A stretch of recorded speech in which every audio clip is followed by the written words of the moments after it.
All right, guys, we're back. This is the angles and transversals review,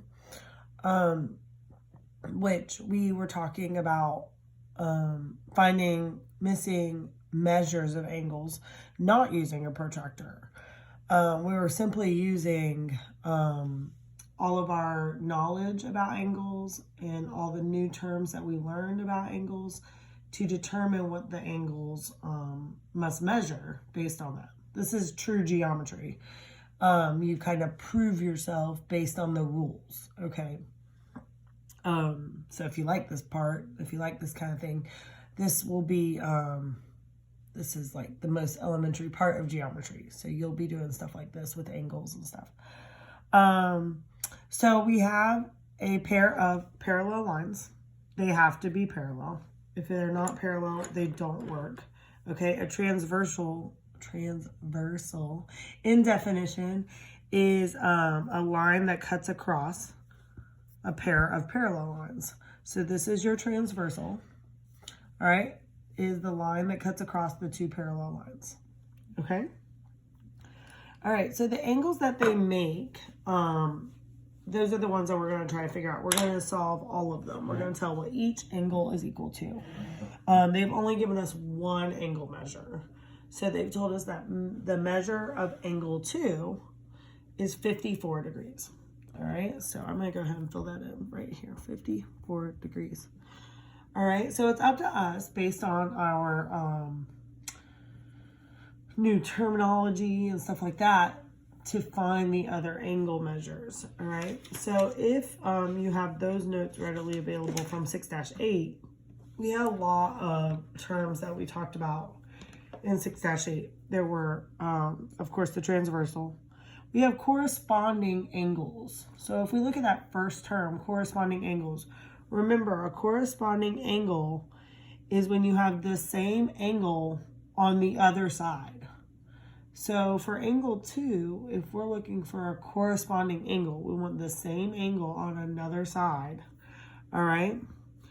We would find this, angle 6, all right? That is the corresponding angle. They've told us that corresponding angles are congruent, meaning corresponding angles are equal. So the measure of angle 2 is equal to the measure of angle 6 based on us finding the exact same angle on the other side. What does that mean? It means that angle 6 is 54 degrees. Very good. All right. The next term that we learned about was alternate interior angles. Alternate interior. Okay, so if we wanted to find an alternate interior angle, we have to look on the inside, remember? So we have blocked out everything on the outside, and we're only looking at the inside of the two parallel lines. Alternate means on the other side. So we only know one interior angle, and that's angle 2. What's on the opposite side of the transversal? The alternate inside interior angle. Very good. So for angle 2, an alternate interior would be angle 8. See how they're on opposite sides? Okay. Alternate interior angles are also congruent. So the measure of angle 2 is also equal to the measure of angle 8. All right. Alternate interiors are congruent as well. So that makes the measure of this one 54 as well. Okay. The last one that we learned was the same side interior angles. Same side interior, which means that on the inside, looking at just those interior angles like we did before, okay, we're looking for one that's on the same side as the transversal. Same side. So I'm going to use a different color so you can see it. Okay. So we have, let's do angle 2 again, because that's kind of our base one.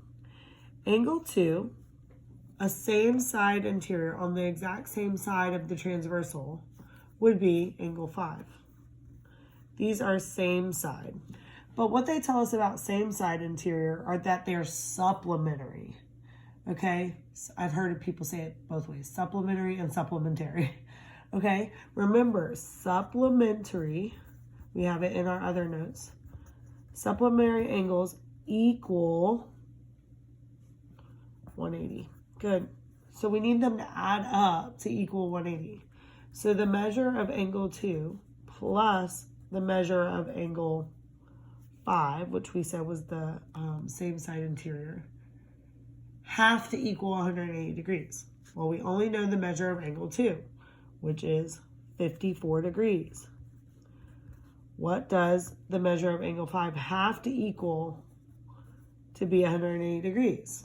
All right, remember when we don't know something, we put in a variable, one-step equation. We're going to subtract the 54 degrees, right? Whatever you do to one side, good. You got to do the other. I can almost hear Abby. Okay, we put our x here, and then we subtract this. Let me see, 6. I'm trying to do it in my head. Is it 126? You guys correct me if I'm wrong. I'm going to keep going with it since I can't hear you. Okay, so the measure of angle 5 is 126. See how we figured that out? And now you can do all your rules again, corresponding angles. Now that we have a different measure, 126 degrees, a corresponding angle to angle 5. Angle 5 is the same as angle 1 over here, right? So that one has to be 126 degrees too. See where I'm going with this? You're going to go ahead and fill in the rest based on your rules. And I think what you're going to notice is another term that we haven't learned about yet, which we should have. But you're going to recognize vertical angles, which all that means is the one like, you know, like catty corner. Like if somebody's sitting kind of across the table from you but diagonal, they're sitting catty corner from you. It's like the catty corner angles. So like angle 4 and angle 2 over here are vertical because they're across from each other, like sitting not face to face from each other at the table, but kind of like catty corner from each other, diagonal. So those are congruent also, which means they're equal, right? So the measure of angle 2 is equal to the measure of angle 4. Very good. So we know this one's 54 degrees as well. See how they were catty corner across the table from each other and they're equal? They're congruent. That's what you're going to notice. So the vertical angles can help you actually as well. Those are actually my favorite because they're kind of quick and to the point. And those can happen even if you don't have parallel lines. All right, if you just have an intersection of some kind, those will be a playing factor. So, all right, guys, that is what you're going to be kind of tested on. We will have one that has the algebra in it. When you're finding the angles, we will have one that has algebra in it that will be considered extra credit, and you'll have to show your work. The rest of it, the parts like this, will all be multiple choice. So make sure you have your notes out. Make sure you don't rush through it. This is your notes for the review. I'm going to give you a couple of problems to work on for actual practice. And then the quiz will be tomorrow, okay? Don't forget to do your reflex. I have a lot of people that are forgetting about that, and their grade is hurting because of that. If you have anything that you're missing from last week, you can do that, and I'll give you late credit. I decided not to grade you for your pods this week because I thought it was a little overwhelming. That's why there hasn't even been any. So no worries there. Trying to make it as easy as I can for you guys, okay? You guys are doing a great job. Keep it up. I'm so proud of you. All right, bye.